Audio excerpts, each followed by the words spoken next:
Hello and welcome to CrossTalk, where all things are considered. I'm Peter Lavelle. With military stalemate in the east of the country and the economy in serious depression, the regime in Kiev has had to face some very hard realities, and its very survival is in doubt.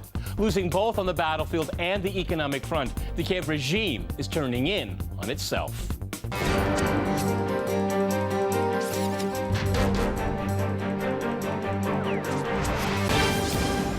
To CrossTalk the Civil War in Ukraine, I'm joined by my guest, Rodney Shakespeare, in London. He is a professor of binary economics. In New York, we have Michael Hudson. He is a contributor to various media and an economics professor at the University of Missouri at Kansas City. And here in Moscow, we cross to Mark Sloboda. He is an international affairs and security analyst. All right, gentlemen, CrossTalk rules. In fact, that means you can jump in anytime you want, and I very much encourage it. Mark, here in Moscow, if I can go to you first here, I guess the question that's most important here that Western media doesn't want to cover, what is the level of stability that the regime in Kiev has? Because you were on this program last week at this time when we spoke about the grenade attack on the parliament as they were discussing constitutional or possible constitutional changes. What is the level of stability? Is Mr. Poroshenko, the president of Ukraine, does he have a mandate to continue to rule? And if he does have a mandate, who is giving him that mandate? Go ahead. Okay, well, the approval ratings, not only of Poroshenko, but of every single major figure in this regime, is abysmal. All right, we're talking 30% or less. When we come to the sitting prime minister of this regime, Yatsenyuk, we're talking in the single digits. Public support for them and for what they have been doing over the last year and a half is falling like a rock. It's at rock bottom levels. There's a lot of infighting within the regime, both politically and, as we have seen on the streets of Kiev, violently on the streets. We have the head of the radical party, who is essentially Lyashko, who is essentially at war with Poroshenko at this point. They've opened up investigations into him. He's saying that Poroshenko is a disaster as president and needs to be removed. The fighting with some of the more ultranationalist factions, different from the ultranationalist factions in the government, that are in the greater share of control of the government, that saw National Guardsmen killing National Guardsmen on the streets of Kiev outside the Rada. Nothing has been done to stop that problem. The leaders of the political parties who instigated this, Svoboda, the right sector, they have not been touched. It shows the weakness of the regime, its weakness politically, its weakness in control of its paramilitary battalions, and of course we're going to be talking a lot about the weakness economically of the regime. Okay, Rodney, I think Mark gave a pretty good overview of what's happening in Kiev right now, but if you read British media or American media, you don't hear any of that, or hardly at all. Why is that? Well, you're not told that Ukraine is corrupt, it's oligarchic, it's plutocratic. It is not implementing any form of genuine democracy, particularly economic democracy. It's being set up to be ripped off by the Americans and to own its assets. It's a sort of forward base for American military and political aggression, particularly against Russia. And that is why the Western media is conspiring to hold back the truth. They don't want to actually reveal that this is another escapade organized basically by the Americans. It is going to go wrong. Poroshenko and his corrupt colleagues are actually being challenged by their originally extreme right-wing thugs. And of course, as Mark mentioned, the whole thing is an economic disaster and getting worse. So the Western press don't want to bring the bad news, which is an absolute disaster. Okay, well, it's bad news, and it's getting a lot worse. Michael, one of the reasons why I wanted to have you on the program here is because the head of the IMF was in Kiev recently and more or less gave the Kiev regime a clean bill of health. I mean, you know, I've read some really extraordinary things about what's happening in Ukraine over the last year and a half, but Lagarde really kind of takes the cake here. No reform whatsoever, and it looks like the IMF is going to start breaking its own rules, its own bylaws, in continuing to support this regime as it may continue the military operations against the East, again against the IMF's rules here. And I want to talk a little bit at the end of the program about the $3 billion Eurobond that Russia issued. It's due in December. What's going on with Ukraine and the IMF, Michael? Well, what is so radical is the way in which the West is dominating the Ukraine through the IMF. And it's not simply that the IMF gave Ukraine a clean bill of health. It's much worse than that. All three of its basic directives have been so radically violated that the whole international framework of loans from governments to other governments supervised by the IMF is now being thrown over by what's happening. First of all, in 2001, when the IMF made a bad loan to Argentina that very quickly defaulted, the IMF passed the No More Argentinas rule, that the staff agreed it would no longer give loans. When the staff said a country can't pay, the IMF would not participate. But then we had Greece in 2010 and 11, and the staff unanimously and the board said Greece is broke. We can't make a loan to it. So the IMF made a new rule. It said if there's a country that's systemically important, then we can, even if it can't pay, we'll loan to the country so that the French banks and the German banks that held most of the Greek funds would not go under, and the American banks I need you to lose. explain something. You said a country that is systemically important. What does that mean? Because I read that as geopolitically important to Washington. Go ahead. The IMF means systemically important to the West. And Ukraine is only systemically important, if to anyone, to Russia, because that's where its trade linkages were, right, and that's where its financial and debt linkages were. So now the IMF has controverted both of these rules.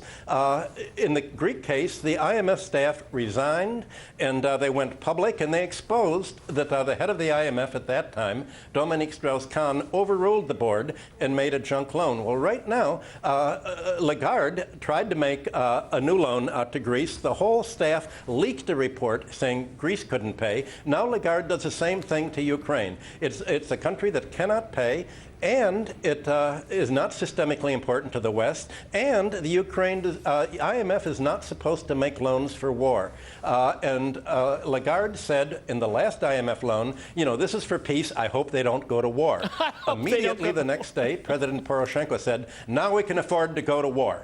And the IMF said nothing. And so the IMF now effectively is like the World Bank, a branch of the U.S. Defense Department.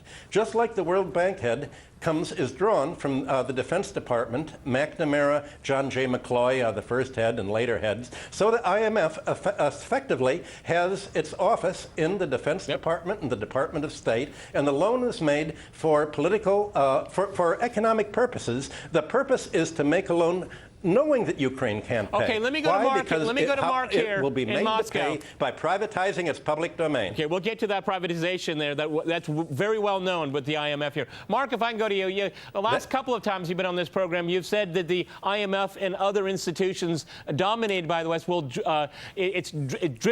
keeping them Ukraine alive, drip by drip, drop by drop. That's a strategy. Explain.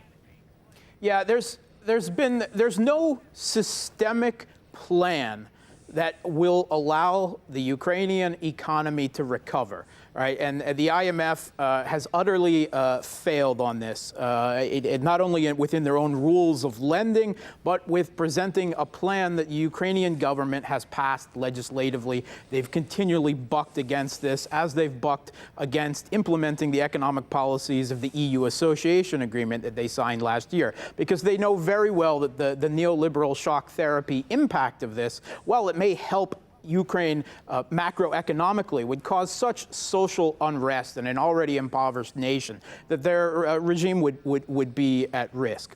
One of the highlights that come out of the last week with the IMF has been a scandal that I believe really could rock the IMF to its foundations, certainly towards Lagarde's tenureship.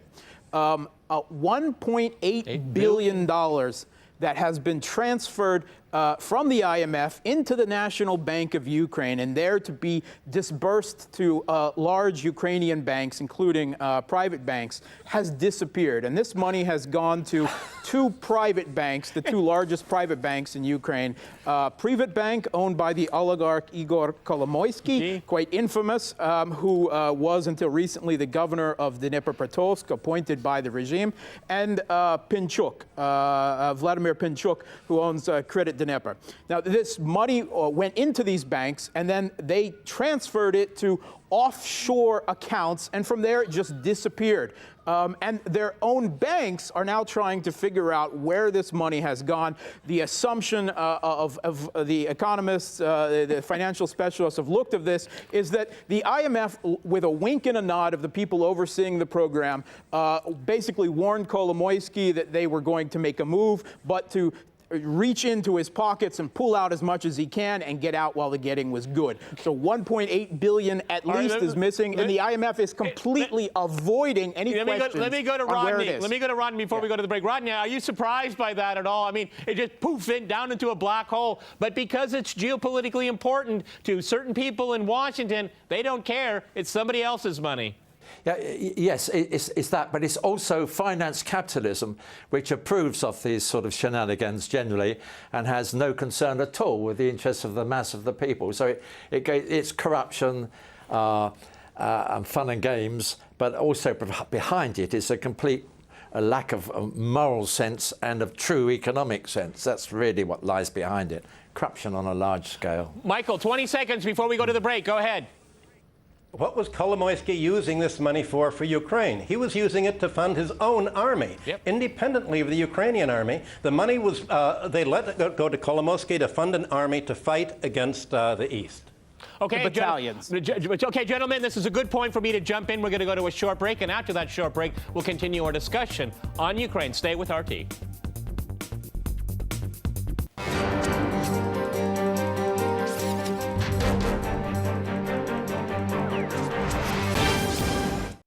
Okay, I'd like to go back to Mark. Mark, you've been on this program ever since this crisis started in Ukraine, with the illegal overthrow of a democratically elected government in February of 2014.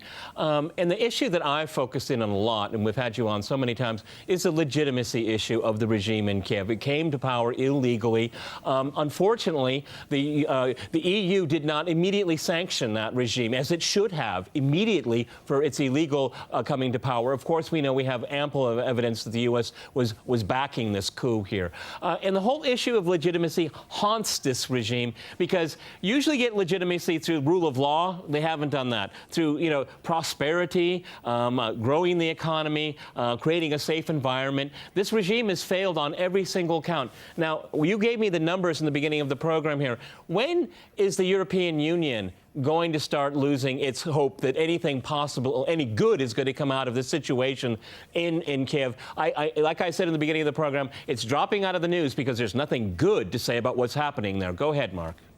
Yeah, the regime has legitimacy and credibility issues on multiple scales. Not only how it came to power, with the obvious open support and an illegal and unconstitutional overthrow of the government, whereas even the sitting president, the oligarch Poroshenko, has admitted that the rules that they created to throw out the president were illegitimate because he's afraid that they will be used against him. So he's filed a brief with the Ukrainian Consular Court to declare the rules that allowed him to become president illegal. The election was a complete obscene caricature of the democratic process, and Western governments and institutions that gave it a bill of good health completely destroyed their own credibility. There was a literal pogrom, a literal lustration, banning, all kinds of personal attacks on every political party and individual representing the entire east of the country, in an attempt to completely deny them agency and refashion Ukraine along a new national identity lines, particularly those of a virulently anti-Russian Western Ukraine. One of the most controversial figures that has emerged out of all of this is the Prime Minister Arseniy Yatsenyuk. He was a member of the previous Orange Revolution government, then kicked out of office because of its corruption. He was one of the leaders of the Maidan, and he's the one that the U.S. Ambassador to the Ukraine in Victoria Nuland signaled out as their man. Yats is our man, they said, when they were discussing how to midwife this crisis. Well, his poll ratings are abysmal. He has very little support in the country among the general population. And then one of the most astounding things to come out this week is the Russian has launched an investigative committee, and it admits that Yatsenyuk was literally a terrorist in the 1990s, fighting alongside Islamic fundamentalists, radicals in Chechnya in a Ukrainian ultranationalist battalion. And the accusations go further and say that he was personally involved in the torture and execution of Russian prisoners of war during this internal conflict in Russia.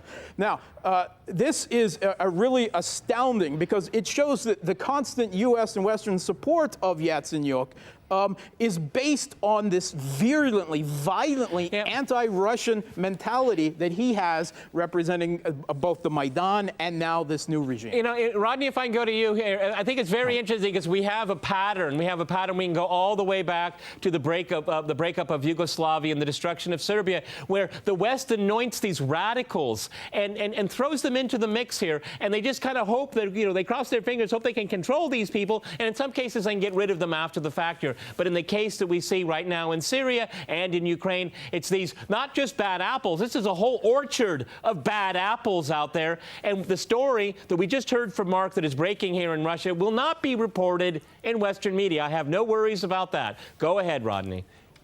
Yes. If you look, say, at the Middle East, where American Zionist-controlled policy is to smash up every independent state, the effect of the effective support for ISIS is the creation of these massive floods of refugees. And the US government is just sort of washing its hands of it. The UK government says, well, nothing we can do about it. It's not our fault.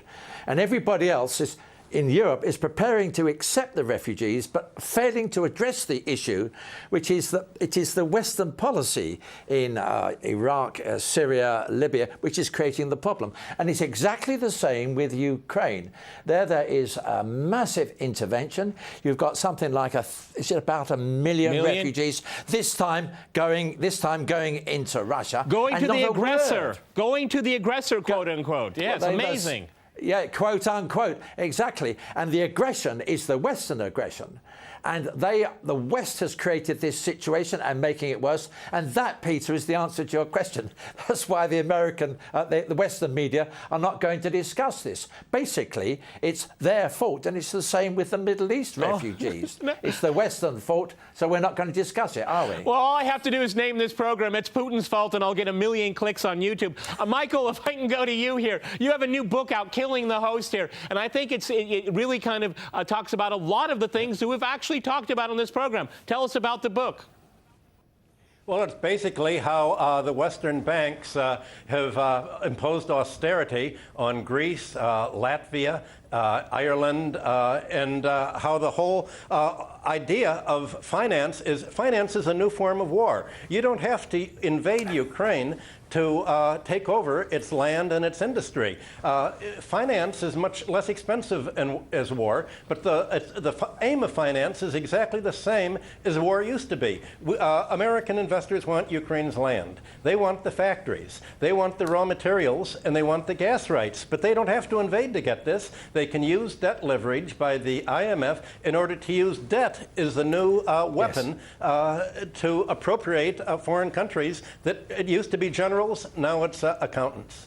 Okay, Mark, if I could continue with what we just heard there, Michael, and then all you have to do is you have to just finance some of these militias here, meaning the missing $1.8 billion, and that's how you keep the political situation unstable, as exactly what Michael was just saying there, and you just scoop up all of the cheap assets right there. And then what do you have? You have a country that lives in austerity for generations. That politically isn't tenable. Go ahead, Mark.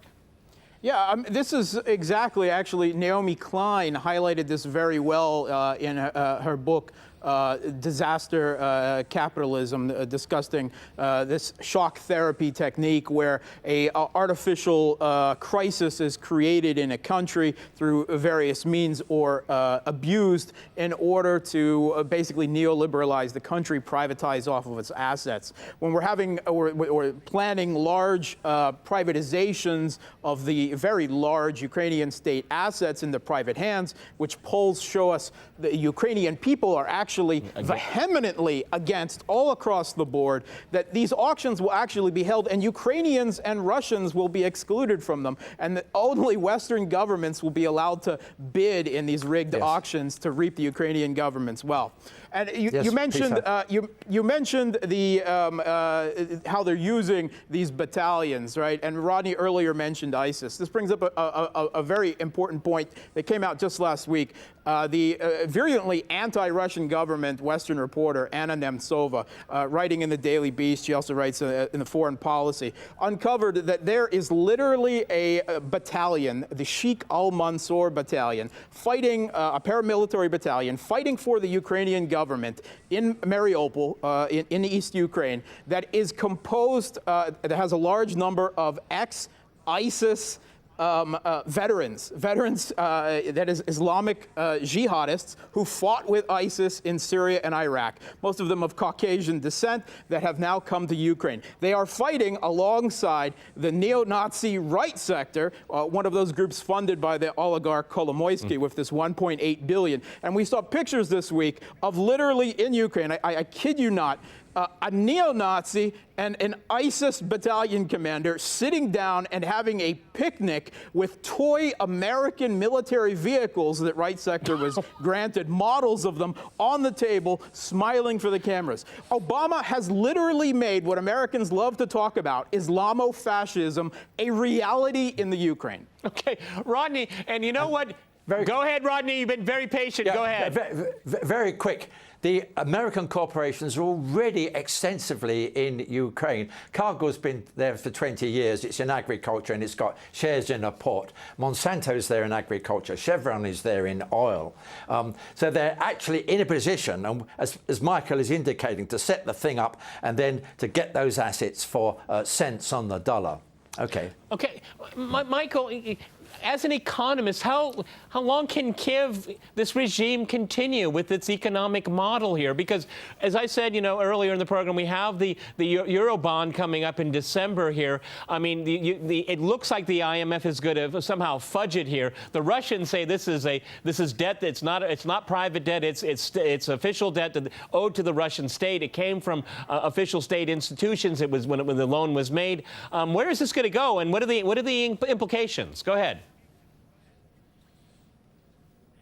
The implications are very radical. In public, the U.S. Treasury and the Institute for International Finance here in America have been discussing how can we screw the Russians by transforming the whole fabric of international finance. The whole basis of it is that government loans are sacrosanct.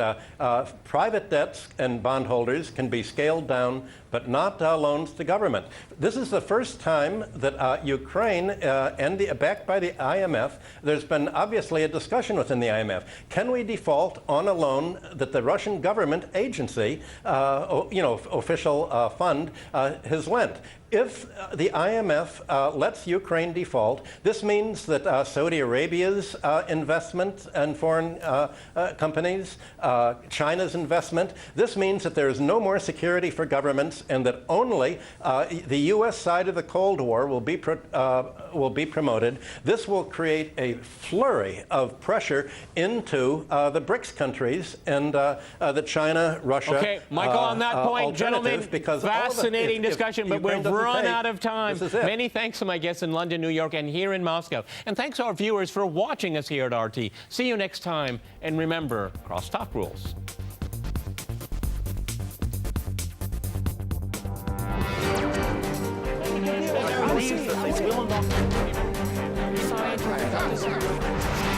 I love you.